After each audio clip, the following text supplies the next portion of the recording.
আওয়ামী লীগের শাসন দেখেছেন, বিএনপির শাসন দেখেছেন। এখন আপনাদেরকে অনুরোধ করব, ন্যায়ের শাসন, সুশাসন, চাঁদাবাজ মুক্ত, দুর্নীতি মুক্ত একটা শাসন দেখার জন্য। এইখানে যদি নিজের পায়ে নিজে কুড়াল মারেন, আপনাদেরকে কেউ সাহায্য করতে পারবে না। দিল্লির দাসত্ব থেকে আমরা বের হতে চাই। এখানে মুক্তিযোদ্ধা এবং 2024 সালের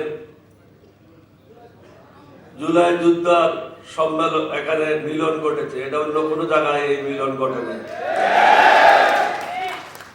জাতিকে সিদ্ধান্ত নিতে হবে, আপনারা কি ভারতের দাসত্ব করবেন না বাংলাদেশের জনগণের খেদমত করবেন?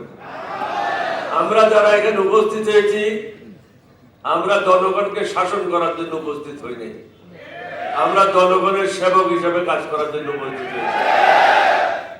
বর্তমানে যে বিভিন্ন জায়গায় নির্বাচনের পরিবেশ নাই এবং সকলের জন্য সমান সুযোগ নাই, এটা যদি সৃষ্টি করা না হয়, প্রধান নির্বাচন কমিশনার, অন্যান্য নির্বাচন কমিশনাররা যেভাবে জেলে গেছে, আপনাদেরকেও আগামীতে জেলে যেতে হবে। এটা থেকে রক্ষা পাবেন না। অন্যায়ের পিছনে যাবেন না, কারো দাবেদারি করবেন না। দাবেদারি করবেন বাংলাদেশের জনগণের,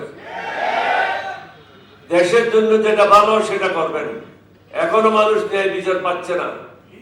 নির্বাচন কমিশনে তারা অনেকেই বৈধতা পাওয়ার জন্য বা কাকে অবৈধ করার জন্য যে দরখাস্তগুলি দিয়েছে, এইগুলি ঠিকভাবে পর্যালোচনা করে রায় দেওয়া হচ্ছে না।